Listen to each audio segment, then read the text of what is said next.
In front of me is HUAWEI Y7a, and let me show you how to activate dial pad tones on this device. So at first, just take a look.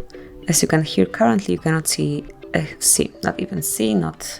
not also hear what I'm tapping.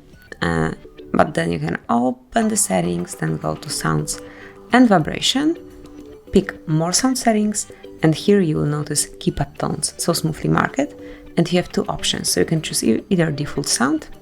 Let me show you how it works. This is it. Or you can go to melody. It's I think my favorite option here.